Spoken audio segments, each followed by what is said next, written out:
Did we spot a moose on our trip to Maine? Stay tuned to find out.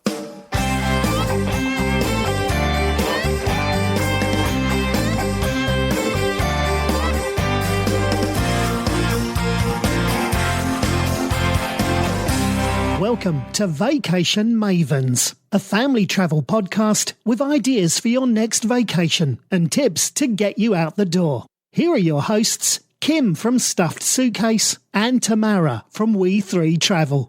So Tamara, it has been a little while for us. We took off the month of August, but we are back and we are looking forward to sharing all about our final little girlfriend getaway that we had when we went to Maine. I know it's been a while. I feel like there's been so much going on. I almost forget what we did in Maine, but that was such a fun trip. Yeah, exactly. I know it's a busy summer and I'm already sad that the kids are headed back to school. It went way too fast. Yeah, at least we're lucky and our kids go back after Labor Day. I mean, I saw some people posting in early August. Yep, that's right. Yeah, well, we should get talking all about Maine. And I know that I think both of us, we were really excited to hopefully see a moose. So should we talk about one of the exciting activities we did there, or should we talk about kind of our start on the coast? Yeah, I would say let's kind of break it down for people because Maine is a huge state. And I think a lot of people go there, I think either for the coast, and so they look at going to like Portland and the mid-coast or south coast area, or they go up to Bar Harbor and Acadia National Park. And not quite as many people, at least from further away, go into, the interior, the northern interior. There's certainly tons of lakes in Maine. Yeah. And, I think it kind of feels a little bit like Minnesota in that respect, with all the different lakes. But if you really get up into some of the parts of northern Maine, it gets pretty remote and there's a lot of wildlife. And so certainly a ton of moose. So I wanted to show you a little bit of the two parts of Maine because, I like going up there. And so we started off, you flew in, and we spent a night in Portland, which is one of my favorite little cities. And I know you didn't get to see a lot, but did you like it? Yeah, I did. It seems like a cute kind of, touristy city, but small feeling and had some cute little unique shops. I loved, the places you chose to take me to eat. I thought it was really cool because it seems like all the restaurants there are really small. So it's a very intimate, eating experience. It's not like you're in a massive warehouse restaurant at all.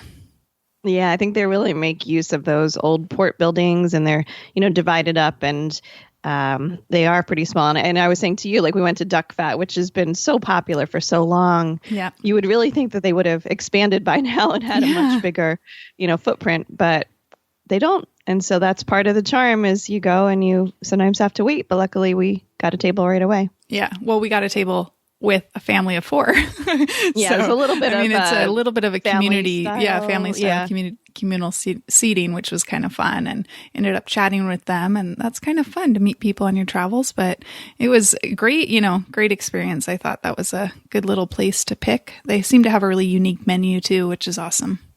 Yeah, and outside of Portland, I got to show you Portland Head Light. So you saw a lighthouse, which most people want to see when they come to New England, right? Yeah, absolutely. And that was a really pretty one. And I liked that we, were a little adventurous and kind of climbed down and spent some time on those rocks in the golden hour. It was such pretty lighting and, just the crashing waves. It was a great little excursion. So glad you took me there. That got us ready for some bigger hikes later. Yeah, exactly. Definitely. Yeah. And then we went up to Freeport where the LL Bean flagship store is located and an outlet store as well. And so had a little bit of fun shopping there. Yeah. I had more fun than you because I had a car. So I didn't have to worry about shoving it all in a suitcase. Yeah. I managed to get my one dress, which I'm going to try and prevent Lizzie from stealing from me, but it looks really cute. It's probably good that I didn't have a car because it helped me control my desire to buy 8 million things, but I've already got my list to go on to llbean.com because I still like those, flannels that we had seen and stuff. So they have some cute stuff. Yeah, and I thought the big boot was crazy. And it's amazing that they have like 4 stores there, though. It's not just like one store. And if you're an outlet mall shopper, or if you just like kind of higher end stores, it's a great place to head because they had a lot of cool places. Yeah, I think all the other brands have recognized that people are going there for LL Beans. So you have similar like outdoorsy kind of outlet stores right in town. So you can get very stocked up, which is good, which is what I did because I had a lot of that kind of outdoorsy trips coming up for August. So that's right. So it was good. Cool. Yeah, and so then we had our overnight. In the morning, we ate at the Holy Donut, which was a lot of fun, and had a good cake donut there. And then we hit the road and headed, like you said, to Freeport, and then all the way up to Greenville, Maine area to get our cabin that we were going to stay at for 2 nights. Yeah, and that was in the Moosehead Lake area, so it's about 3 hours kind of north, slightly east of Portland. So you can, if you are flying in, you could certainly fly into Portland. You could fly into Augusta, I think, but there's not as many options there. So, but 3-hour ride wasn't too bad. And Greenville is, it's a small, I was thinking about it as I was driving to pick up Hannah afterwards, because we go through like a little bit more touristy towns in southern Maine by lakes where she is. Mm-hmm. And so I felt like Greenville had that. It was a little bit touristy in that they had some shops, but it was much more authentic feeling, just like small town feeling. Yeah, well, and it was also off. It's not on any of the main highways. I mean, once we left one of the main highways, we had to go on, the back state highways for a while, So it definitely was a little off the beaten path, but it seemed to attract a lot of visitors because that lake is massive. Huge and beautiful. They have islands. As you're coming into the town of Greenville, there's a little bit, not really an overlook, but just a crest of the hill and the road. And then you see in front of you, the southern part of the lake, which is huge. And you see these islands in the lake, and it's really, really beautiful. Yeah. And I think it's so crazy because around there, like you said, they say that there's so many lakes, but they call them ponds, actually. So we checked into the Moosehead Hills Cabins. I think that's the right way. And found out that we were staying at a cabin that was actually, we had to go back into Greenville and then out a little bit on one of the roads to get to our cabin, and it was on Lower Wilson Pond. But it was a really big pond. To call it a pond, it's not what I picture as a pond. Yeah, I was looking at their website, and it says like also known as Loon Lake. Okay. So I guess because we did hear the loons, out there. So yeah, I really need to look up the difference between a pond and a lake. But It was definitely still very large, and even though we were in a cabin. In a community, you didn't see anyone else. Right. It was tucked into the woods and very private. Yep. Yeah, it was awesome. That was such a great experience, and I think we had such a beautiful sunset there. And then I really loved the cabin we had. It had like an upstairs open family room, kitchen, and then there was a master bedroom upstairs, and then downstairs were 2 other bedrooms and a bathroom. And thankfully, Maine was having major heat, like hot days. And we were in that cabin, and the basement was nice and cool. Yeah, I felt air conditioned down there for sure. And there was a lot of bathrooms. There was washer and dryer. So I think that's great for people that are staying. They had a grill outside, a little fire pit area. You could walk down kind of through the trees to the waterfront where you could use a kayak. So definitely a good choice for families, or maybe even 2 families staying together. I mean, the cabin I thought was really gorgeous. I mean, I agree. Just those huge windows, and it's what you would hope. And even though it was logs, like what I had said to you is that it's all like light wood, and it's very sealed. So I didn't feel like there were going to be bugs everywhere, No, because it was sometimes nice. You go to like a log cabin and you just know there's things crawling through those. Yeah, no, it was, it felt really modern and, very well kept, and I loved it. It definitely seemed like if you're looking for a cabin in the woods that's kind of on a lake or pond, as they call it. It doesn't really have a waterfront where you can sit and hang out because it's like a rocky shore, and then the trees are right there. So it's more, we were able to go sit and stand on the rocks for a little bit because we had a beautiful sunset there. But it's more about just, you can see the lake through the pond through the trees, and it just is so beautiful. And then you hear the water, and at night you can hear the loons calling, and it was a great experience. Yeah, very chill. Like it's definitely the place where it's like really, really chill. So it's we did a puzzle and made dinners. Yeah, that was great. And drank some wine. Yeah. Wine, So that was a lot of fun. And from there, we went and we had our moose safari adventure, which was something that you and I were both really looking forward to. I know every time I've gone to Maine and New Hampshire, I always look for moose. I never saw them. I always saw the signs advertising these moose safaris, but they either go out kind of late at night or very early in the morning because, that's when the animals tend to be more active. And it just never worked with our schedule. So I was so happy to get to do this. And I am rarely happy to get up at 5 a.m. I was going to say, it was an early morning start. We had to be at the Outfitters place. It was Northwoods Outfitters. Is that correct? Yeah.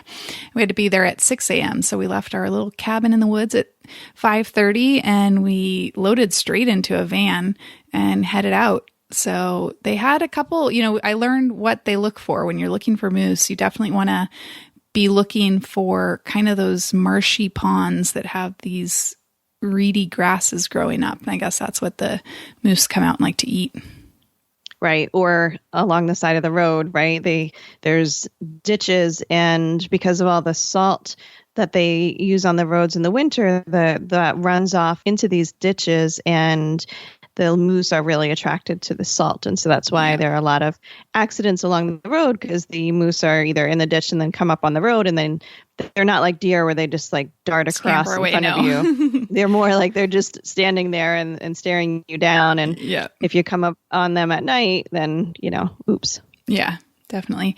So we were on one of these it's crazy. We were on a back logging road. They use them like the regular roads, but it's an active logging community. And so it's all gravel roads. And it was on one of these. We came around a corner and some trees, and all of a sudden our driver stopped and he says, "Oh, we have a moose." And we were like, "Whoa." And all of us were so excited. I was like, actually like tried to roll down the window, was taking pictures out the window because he started backing up. I'm like, "What are we doing?" But he pulled over and we all got out along with the mosquitoes and tried to take the pictures of the one moose we saw. It was a female, and he estimated her at easily 1,000 pounds. So she was big and just standing out in one of these marshes a little far away, but we could see all of her and watch her. She, bent over and just started eating, and it was really cool. Yeah, and they have binoculars, so when you look through them, you can see really the facial expressions and the grass is hanging from her mouth and everything. Yeah, that was really cool. So that was our moose number 1, and I started feeling really lucky. I thought we were on a roll. And so then he took us to another one of these ponds. This one had the lovely name of Roach Pond, or First Roach or Second Roach. I don't know. There's like 4 roach ponds out there, which kind of worries me.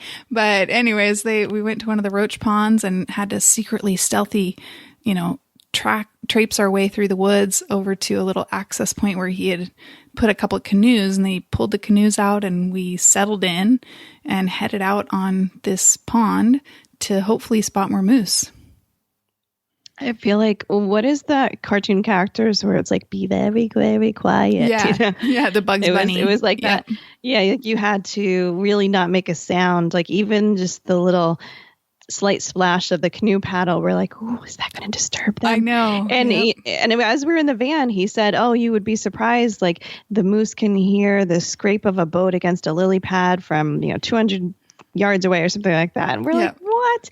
And then it was so funny because when you're out there on these really quiet ponds in the morning and you just hear the sounds of nature, let me tell you, the sound of a canoe against a lily pad sounds like really loud. I was like, "Oh, it's so loud." I kept thinking that it was like, I kept thinking it was some crazy sound in the distance. And then I'd finally figure out like, oh, no, it's just the sound in the canoe like reverberates too. And so it sounds louder in your ears, but it's surprisingly noisy. And I was paddling away trying to be, it was gorgeous. And I was paddling, trying to be quiet. And every once in a while, I'd bump a little bit on the side of the boat. And I'd be like, "Oh no, I scared away all the moose," I know you did all the work. Well, we had in our canoe, our guide was in the back and Kim was in the front. And so that left me in the middle, but sitting on the bottom of the boat.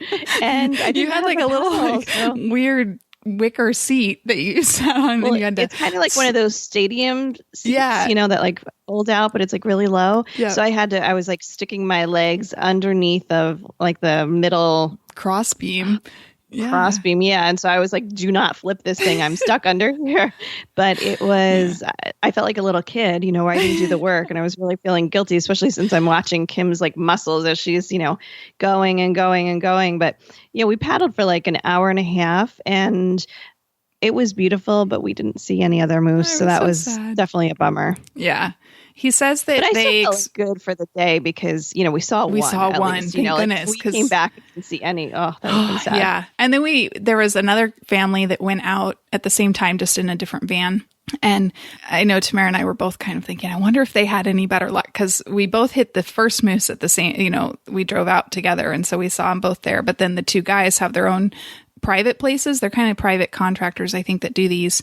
And they have their special places. And so we split up. But then as we were leaving, we saw the other family. And so I, had to ask, did you see any other moose? And they said, no, just that same one. And we were like, oh, okay. And then secretly we were kind of thankful because it would have been sad if we had missed out. But they say anywhere from 0 to one time he had seen 15 in one of his excursions. But I think the average is 1 to 3.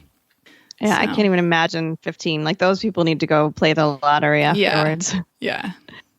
Yeah, but it was a good day. And then we came back like ready to just chill because we'd gotten up early and Kim did all that paddling. Yeah, it was a lot of work. I kayak a lot, but you don't realize how different it is. A kayak, you have a double-sided, paddle and it's just me and I'm in a plastic kayak, whereas this was like a heavy steel canoe with 3 people and I had one short wooden paddle. So it's like it was surprisingly hard, but it worked out well. And I was glad we had everything chilled out and just had dinner and yeah, it was great. So the next morning we had another fun adventure. We headed out, checked out of our cabin, loaded up your car. Tamara was the champion driver. And we looked up hikes and we wanted to do this hike called Lower Kineo Mountain. And according to Google, it was going to take us an hour and a half to get there. And we were going to go out back the same way we'd kind of come for the moose safari. So we thought, well, we'll leave early-ish, like 7 a.m., I think is when we wanted to head out, so that we might see moose on the way. And it was an adventure, wasn't it, Tamara? It was, if you guys saw our Instagram stories from that day, we laughed. I mean, it was one of those things where you either laugh or you turn around or something. I mean, either that or you maybe yell at each other, but it was comical because, I am not like a city girl, but you just forget, like when you're in the suburbs, even, or if you've lived in a city, like when you get really remote, it almost creates like this anxiety, like the same way I think people are when they visit cities sometimes, right? Like, because it's like there's no one around. We haven't seen anyone for, an hour and we're on a gravel road. It's just gravel logging roads and you're following these directions like at 1.2 miles, bear right at the fork. Yeah, and you're like, was that a fork or was it a turn? Nothing's marked, Literally the directions we were following, because there's very limited cell signal out here. And so literally the directions we're following is like, after going 1.2 miles, you're going to get to this fork and reset your odometer at this point. And like, so I'm frantically doing math because we couldn't figure out how to reset the odometer. So I'm like adding up where the mileage marker is now and then trying to add up these distances every time. And we're literally following handwritten directions that have a minimum at the top that says, if you find any discrepancies in these directions. And we did find a discrepancy. It threw us off a bit. And I think Tamara was getting a little worried at that point because the mile said, once you hit this mileage, take a left at the fork. But when we hit the mileage, there was a slight left turn, but it was more like a left turn. It wasn't a fork at all. So we were really confused. So we went that way and went a ways down. And finally, I think both of us were just like, there's no way this can be right. So we went back, got to the main road and figured it out that the mileage marking that on the directions was just slightly off. Yeah, that one point where we were on a road that it definitely turned into a track, it's just weeds and like, slight little indentations where a truck had gone through or something. I'm like, yeah, no, I'm sorry. I can't keep going here. Which was the right choice. We found it though. We found it. So we turned and we found it and we parked. We were the only car there and we headed out to hike this little mountain and that was supposed to have amazing 360-degree views. And I do have to say that I'm really proud of us. It was definitely more challenging than it was considered. Was it moderate? It was ranked moderate. Yeah. And I could see that there was parts of it that were definitely moderate, but there was also a lot of like scrambling and elevation. Yeah, you had to work.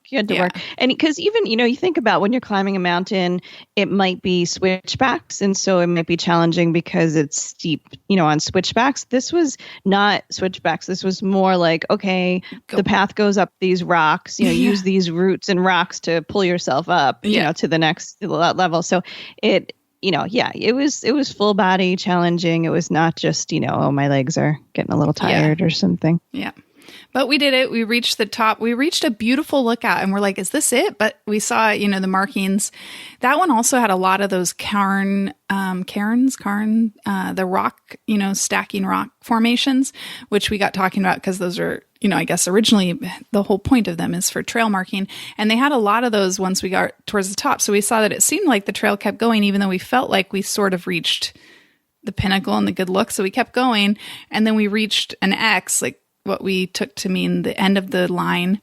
And it was just kind of random, no signage or anything, but just random treed area. And we're like, okay, I guess this is the top or the end of the thing. So we turned around and came back. But it was beautiful. Yeah, I mean, there were a few different places where you could get a good lookout, but I said it was more like a 180 view than a 360. But maybe if you look at all the different lookouts, you see at least like 270. Yeah, exactly. Yeah. So, I mean, definitely pretty. And it wasn't super long. And it was, nice to kind of hang out up there and have a snack afterwards, or in the middle of it, take a little rest. And we ran into some locals and chatted with them. So yeah, I mean, it was good to like get out there early before it was too hot. Yeah. It was good. It wasn't, crowded on the trail, and it was, some pretty views. So I'm glad that we did it, but it was, definitely an adventure getting there. I mean, going back didn't feel as bad. It never really does. 'Cause at least you kind of know where you're going then, but yeah, I thought that was a good hike. And I feel like, a lot of the hikes around there are rated challenging. Yep. I mean, there are places we'll talk about next that are, on the AT or across the Appalachian Trail. And so, it does definitely get more challenging. So if you want to find ones that are moderate, you might have to look around a little bit more. And we were looking for ones that had a view, because it's nice to feel motivated to keep going when you know that there's something ahead of you, whether it's a waterfall or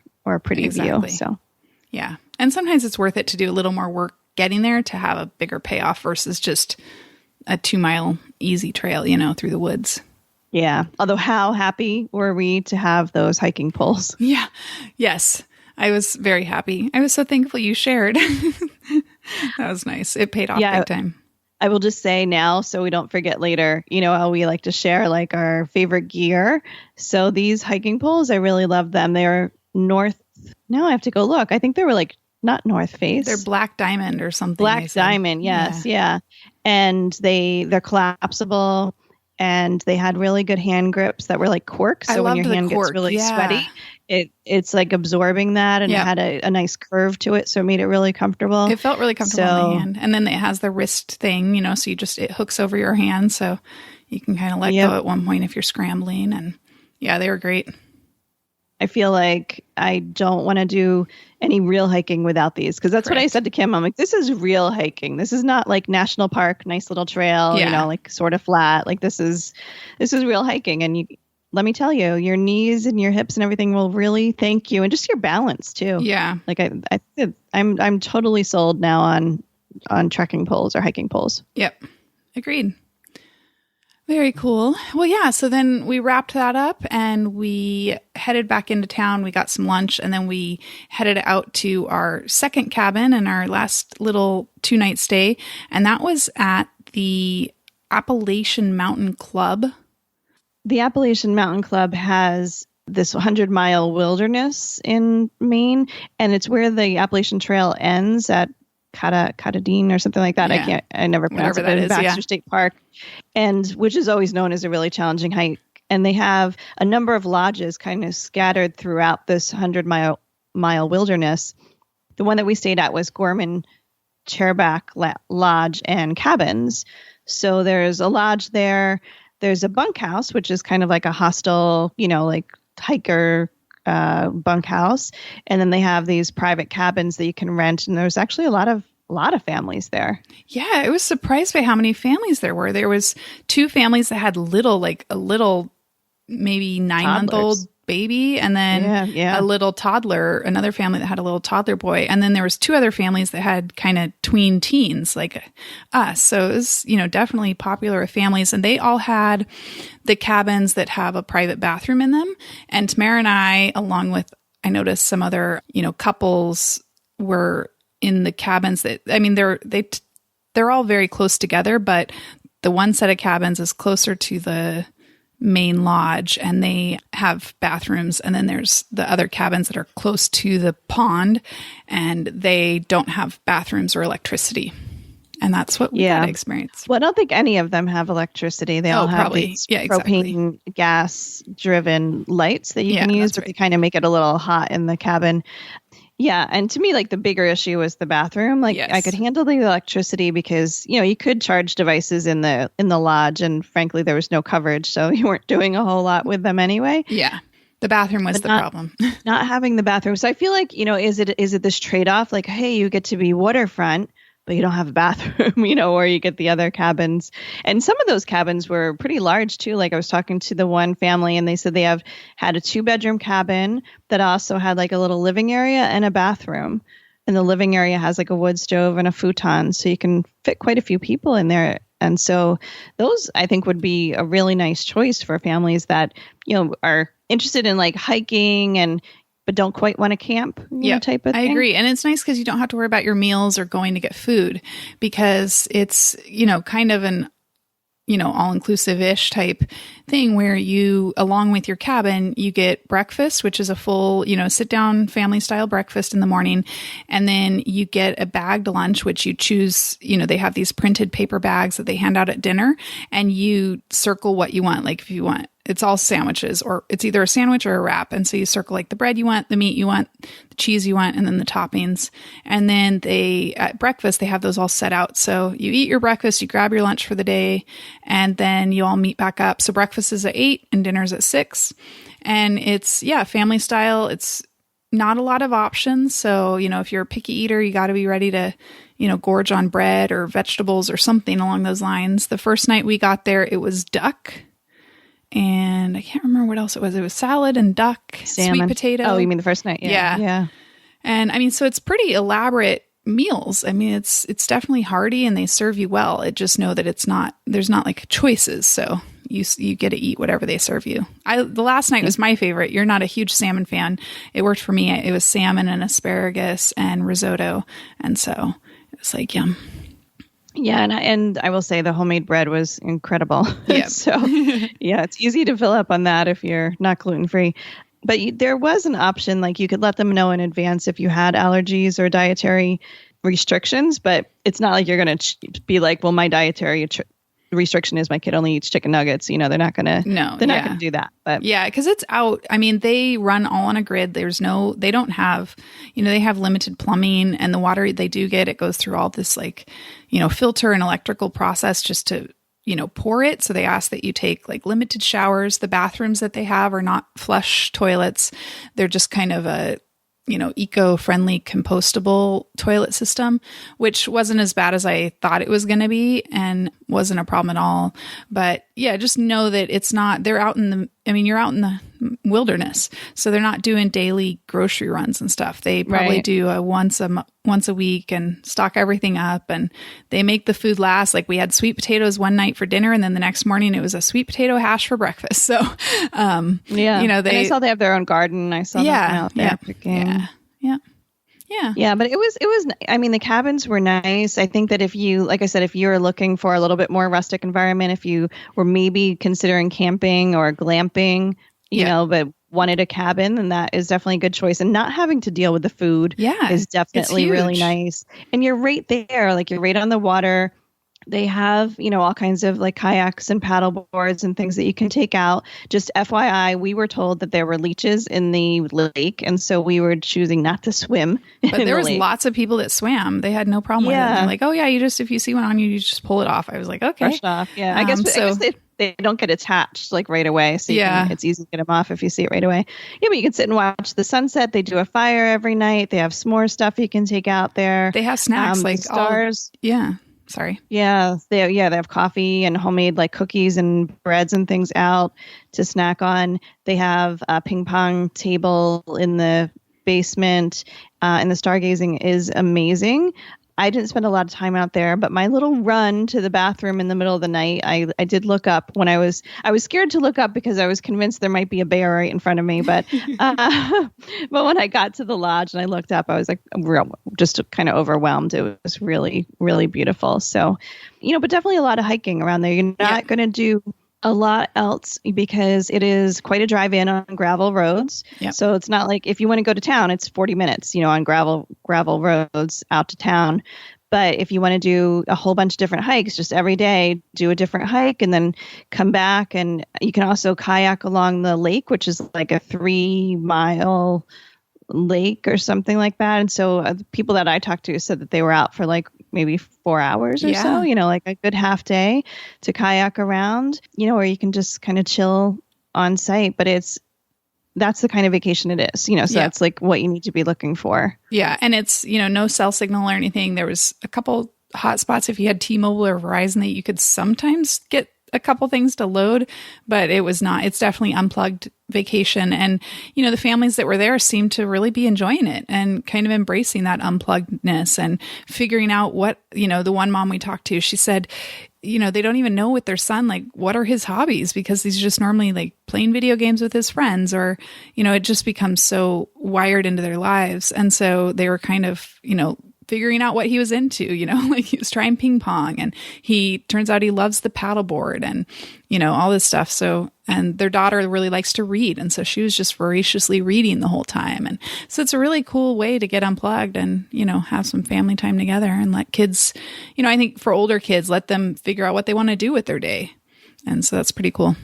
Yeah, I definitely think it was better for older kids. I remember you and I were like, wow, what are they doing with the toddler and the baby all day? Because you can hike with, the backpack carrier, but a lot of the real hikes, there were trails just around the lodge so you can go walk along the lake and things like that. But if you were really doing the hikes, like those were moderate to challenging.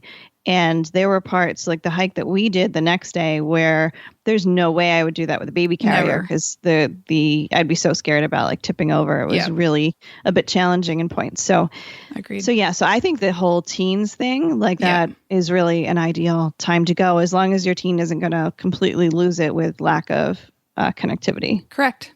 Yep. Yeah. So we should talk about our wrap up because we did that. That really, I think it was a, challenging hike for us but good, definitely doable. And we both, I think, came away with such a sense of accomplishment and just feeling really excited that we got to see part of that wilderness that way. And because we did a river rim trail and we actually hiked 1 mile of the AT. Yeah, and it's called Gulf Hagas was the hike that we did. And so you head in from the parking lot, it's like 0.2 miles, but then you have to ford a river. So it's really good to bring water shoes. So you put those on, go across, and then switch out to your hiking boots. And then you can either carry those with you, or we actually kind of left them by a bush there, which they would have been handy later on in the trip, but I didn't want to carry them. And then you hike a little bit of the AT and then it splits off and you continue along this river run. And there's a couple of waterfalls, one which was called Screw Auger Falls. And you can actually get into the water there. It's a big kind of deep water hole at the base of the waterfall. And it was definitely a popular place with kind of locals too, because tons of people, the two of us are like there in our hiking boots, like walking down with our hiking stick. And I see these girls in like bikinis and bare feet climbing down the trail and like jumping into the water. Yeah. But it was funny when you heard them jump in, there was like a kerplunk, It was clearly like a deep, cold and very slippery. So. Deep, cold and very slippery. I saw one girl fall, like rammed on her tailbone, and another boy fell. And we were out there. It was slippery. It was definitely, just to be aware of, and it was freezing cold. So I couldn't believe they got down there, because I thought it was a challenging hike. I know both of us laughed because we were, as we're going down, we're like, are we going to be able to get back up? Because at that time there's nobody there, and I'm like, are we just stupid for doing this? Does nobody else do this? And then meanwhile we're down there taking I look over and see them in their bare feet, and I'm like, oh, seriously. Yeah, exactly. Now I feel it. Yeah. But it was definitely challenging when there are parts along the rim where, you really, really need to watch your footing, but you're climbing over lots of roots, kind of scrambling over some rocks, definitely some points where you kind of have to pull yourself, up. It was, really a workout, like especially that scramble along the ledges as we got out to Buttermilk Falls. But I know, like you said, I felt so good afterwards. Like I felt, there's something about accomplishing a hike and being in nature. It's just really empowering. That's why I kind of feel like this is a great trip for a girls' trip, because you are disconnected.